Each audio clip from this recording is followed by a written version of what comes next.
पिता का पश्चाताप। रमन 17 साल का था। बचपन में ही उसकी माँ एक बीमारी से गुजर गई थी। पिता ने उसे अकेले ही पाला और बड़ा किया।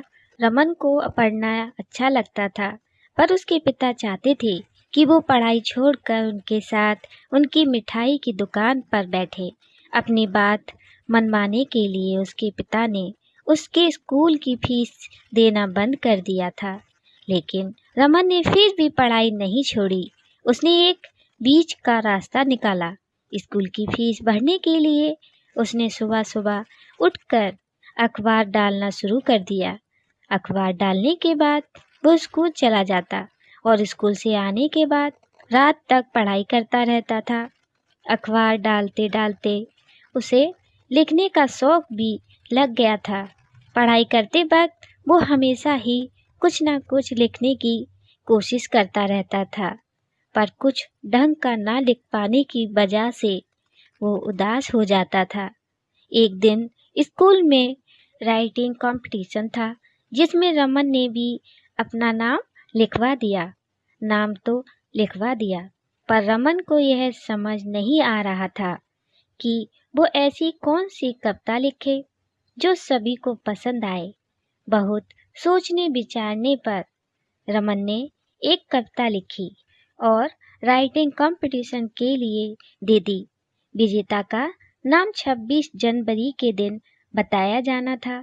फिर 26 जनवरी का दिन आ गया। सभी बच्चे स्कूल के मैदान में इकट्ठे हो गए। एक के बाद एक कार्यक्रम के बाद राइटिंग कंपटीशन के विजेता का नाम बताया गया। रमन राइटिंग कंपटीशन में फर्स्ट आया था। रमन को इनाम देने के लिए स्टेज पर बुलाया गया और उससे उसकी ही लिखी कविता को पढ़कर सुनाने के लिए कहा। रमन की हलवाई की दुकान उस जगह की मशहूर दुकानों में से थी, इसलिए स्कूल में 26 जनवरी पर बांटने के लिए मिठाई का ऑर्डर रमन के पिता को मिला था। उसी वक्त रमन के पिता मिठाई का ऑर्डर पहुंचाने स्कूल आए हुए थे। वो रमन को स्टेज पर खड़ा देखकर रुक गए। रमन ने सबके सामने अपनी लिखी कविता पढ़ना शुरू किया। कविता का शीर्षक मेरे पापा। पूरी कहानी पापा के प्यार और दुलार से भरी हुई थी। रमन ने कविता में माँ के बिना पापा ने उसे कैसे पाला ये भी लिखा था।